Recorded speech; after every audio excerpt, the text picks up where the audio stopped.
Bom mesmo é louvar a Deus, mas será que a gente consegue?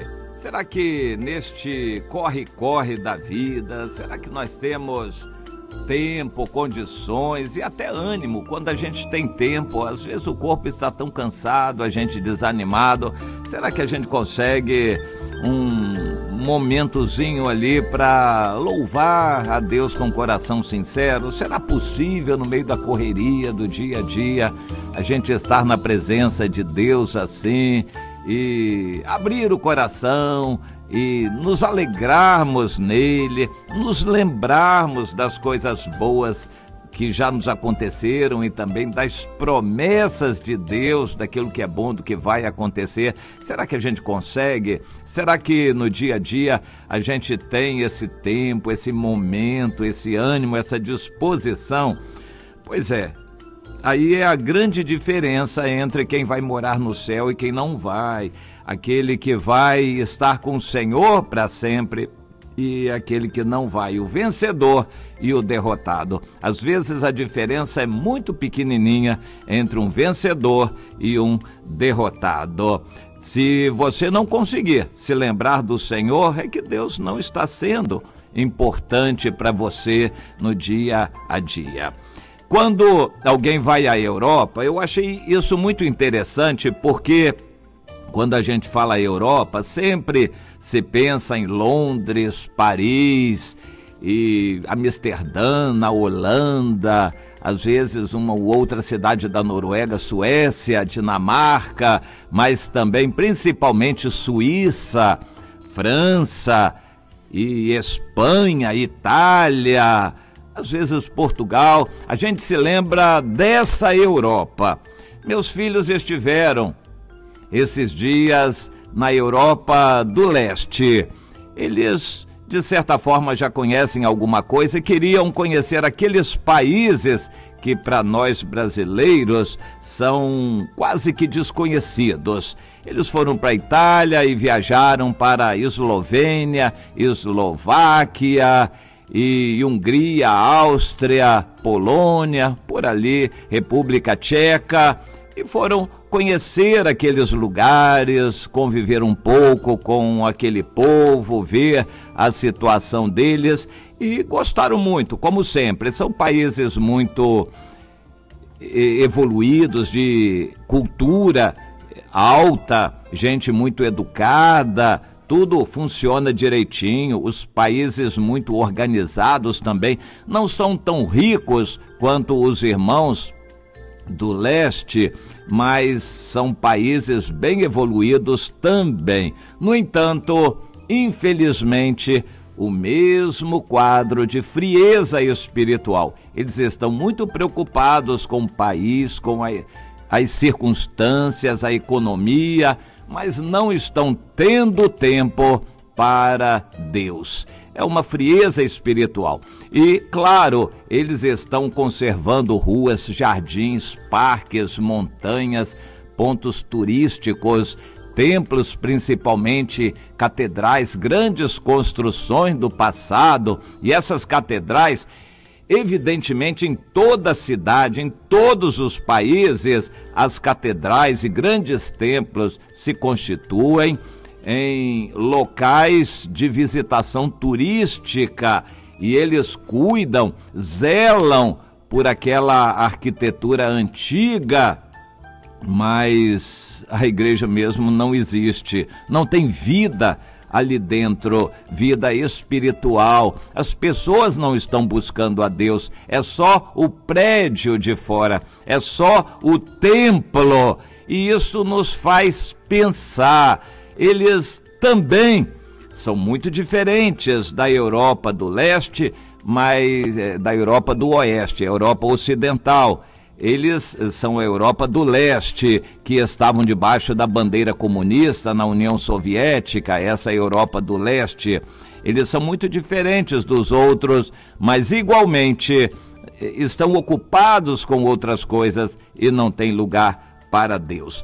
Mas não é muito diferente da situação em outros países, como nos Estados Unidos, e o Brasil está caminhando para lá também. Quando a pessoa melhora de vida, estuda, faz uma faculdade, visa um emprego, a pessoa começa a se preocupar com as coisas que precisa ter, computadores, internet, carro, moto, situações assim, e também se ocupam e não tem tempo para Deus.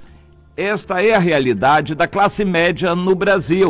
Será que o evangelho então é só para os pobres que têm mais tempo disponível? Mas mesmo os pobres estão tendo no Brasil uma riqueza de canais de televisão à disposição, estão tendo uma riqueza de internet para todos, para se ocuparem, para também não terem tempo para Deus. Você percebe a estratégia de Satanás ocupando a cabeça das pessoas com informações? Não precisa ir muito longe. Um jovem que se ocupa ali no Facebook com notícias dos outros, gasta bastante tempo ali.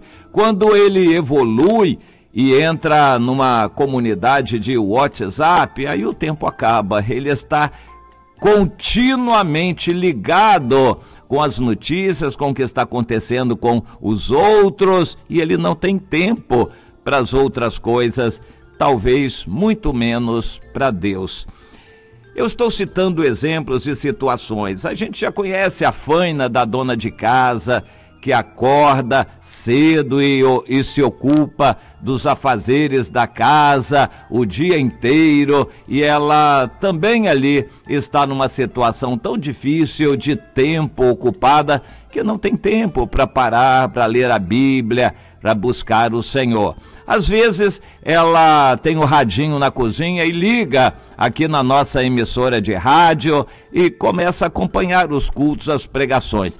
Mas se ela ouve outras emissoras de rádio, nem mensagem tem. Elas não vão escutar mensagens, estudos bíblicos, instruções de Deus. Elas vão escutar badalação, propaganda de cantor e coisas desse tipo, brincadeiras, abraço para um, abraço para outro, aquela coisa toda de brincadeira, de mídia, e não vão receber a palavra de Deus. Tem sido assim uma situação muito difícil. As pessoas estão sendo agredidas diariamente por uma quantidade imensa de informações, uma avalanche de opções para ocuparem o tempo, a mente e o pensamento, e não terem tempo para Deus. Mas quem é sábio vai se alertar, vai parar outras coisas, largar celular para lá, deixar a televisão desligada,